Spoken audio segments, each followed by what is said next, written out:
Bradley Johnson here, and I've mentioned before that carbs are kind of the devil with fat loss, etc. And you've probably read it or seen all over things like Atkins and how bad carbs are. And the question is, why shouldn't you cut carbs completely? And the answer is really simple. Carbs are your body's primary and favorite source of energy. Your body loves carbs. They're the simplest way to get energy. They're not actually the most energy per gram, but the body loves carbs. You know, they immediately turn into blood sugar and are burnt so simply for energy that we just love them. That's what the body's all about. If you force your body to forego its primary source of energy, carbs, carbohydrates being, for those that don't know, bread, rice, pasta, grains, things like that, sugar. Yeah. If you force the body to skip its primary source of energy by cutting your calories, you know, going into a caloric deficit, you force it to improvise. It improvises in two ways: burning fat, great, in your fat stores, and of course, burning muscle. Boo. If it feels panicked, deamination of proteins and amino acids into subsequent energy molecules and ammonia. Anyway, that's a totally separate thing. If you force it to do too much of that, you'll pay for it. Your body does not like doing it, so it'll do it a bit, If you force it to do too much, you'll know about it, you'll get real tired.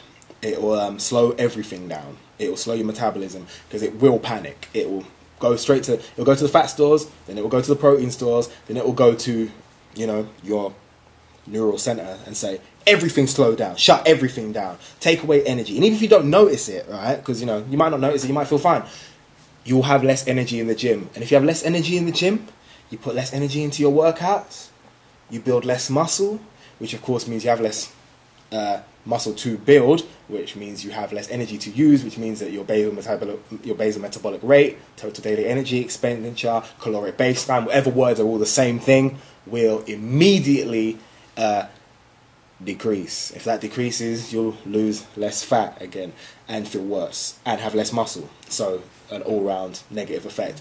You have to limit your carbs, but don't remove them completely. Your body will hate you for it, and you will pay for it in the gym. You know, a lot of people try it and they don't realize they get to a point where they feel like, because you don't notice if you feel sluggish for a year, you don't feel sluggish. That's just how you feel. You wouldn't notice until you start eating right again. That, oh yeah, wow, no, I feel great. Like, for instance, I train every day, twice a day.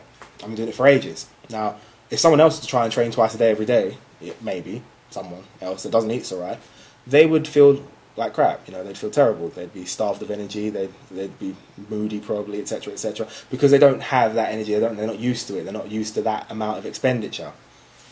Different people, you know, different foods, etc. You gotta keep your carbs at a level your body can handle, so that you have energy for what you're doing, but you're still losing weight. At the moment, I'm bulking, so my body, we got no problem with carbs over here. I'm getting over 500 grams a day. My body's like stoking the fire. It's like, woo! Party over here. For when I was cutting, my carbs were crazy limited. When I was cutting up, some points, like eating less than 130 grams a day. But he was hating it. Some days I was waking up like, oh, you know, when I didn't know my numbers so well. You can't starve your body of carbs. You will pay for it. It will affect your lifts. It will affect your training. It will affect, more important than anything, your life. You'll feel worse. That sucks. This is about feeling great. You should be cutting and feeling fantastic every stage. So yeah, don't completely cut your carbs. Limit them. If you want to know how to limit them, I'm going to have to do another video on this, but you can find out online. But in the meantime, limit them in a controlled fashion. Stay under your caloric baseline, only slightly. Lose the perfect amount of fat per week. I've already told you, it's 1 to 2 pounds. Come on, you've got to be watching these videos and learning. Anyway, BradleyAidenJohnson@gmail.com. Hopefully that's been some help to you. Like the video, like my Facebook page, follow me Instagram, follow me Twitter, and subscribe. Peace out.